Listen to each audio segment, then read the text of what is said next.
Thank you, Dr. Ngobo. Ladies and gentlemen, I would like you to join me and give Dr. Ngobo and Mr. Nick Danny Nolta another round of applause, because to put a conference together of this magnitude, they will trouble me late at night, around about 8 o'clock, even at 9 o'clock, to say, this is what we're doing, this is where we want to go. And I really admire them for the tenacity that they have shown over the past couple of months to ensure that colleagues like yourself can benefit. Now, I've got a few statements that I want to read, and one starts off from the asset management framework, but I also want to express the commitment from the Department of Public Management and Economics at the Durban University of Technology towards ensuring that we start professionalizing asset management. We really want to take it to different heights. We also want to ensure that Dr. Ngobo speaks of the ladder of learning. How do we articulate individuals that may have courses that they've attended, that we can ensure we give them recognition of prior learning or conferment of status. But what's important for me when I was going through this document, it's asking the question, what can we do and what can we do as, more importantly, as local government? And I think it's about having some ideas and some goals that we want to achieve. But these goals are important. It depends on you as individuals. It depends on us as a society as to the commitment, the dedication that we want to see, and how do we ensure that asset management within local government or within the sphere of local government can really change. Remember, at the end of the day, each and every one of us has a role to play. We rely on you for your expertise, the knowledge and the skills that you have, but importantly, how do we utilize these resources that we have? It's also important that when we make certain decisions regarding assets, we need to make them on information that we have, the knowledge, to not just make it on hearsay. Let's look at all the facts and figures before us before we commit to the entire process. I think for me, when we speak about managing some of these resources that we have, we ask the question is, have we utilized these resources properly or correctly, effectively and efficiently? And then we can make decisions. We also need to ensure that the goal at the end of the day is how do we save money, not abuse money. So why is asset management important to municipalities?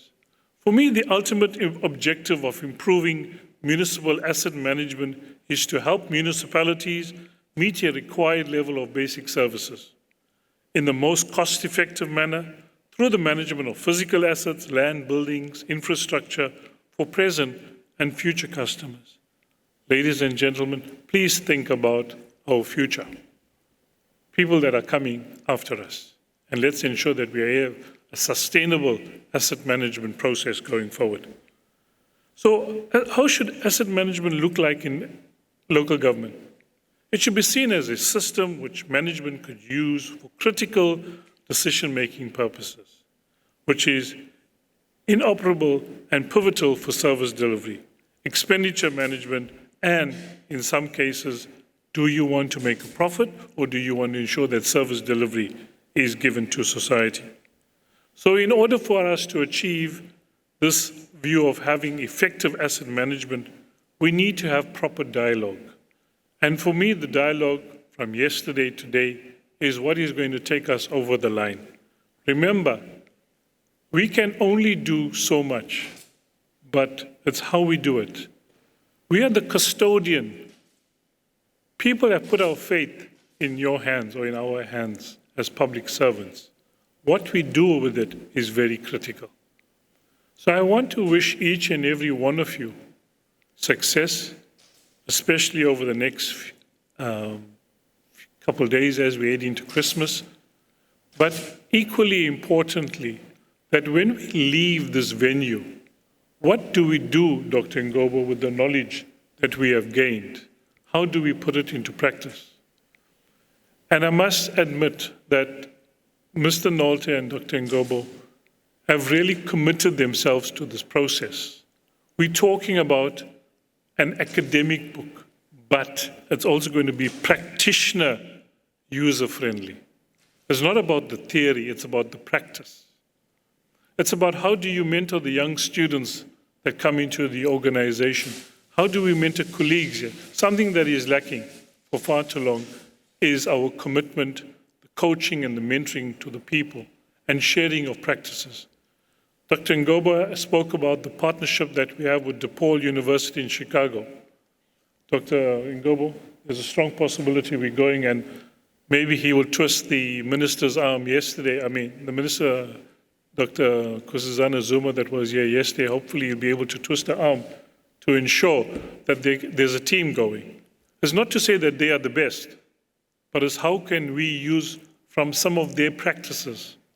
Because we do lots of good stuff, but it's how we think globally but act within a local context. And for me, if we act within a local context, we are addressing it. We talk about the transformative state. We talk for a developmental agenda. We talk about professionalizing the public service. It will come, there's a process, but let's take it step by step, and we will get there. Ladies and gentlemen, Dr. Indaba, Mr. Nolta, thank you for your time. And I would like to see some of you study with us. By the way, maybe just a quick commercial. We offer programs at DUT starting from undergrad and going up right to a PhD level. We have a program in supply chain management, which a module, some of the content is covered under that.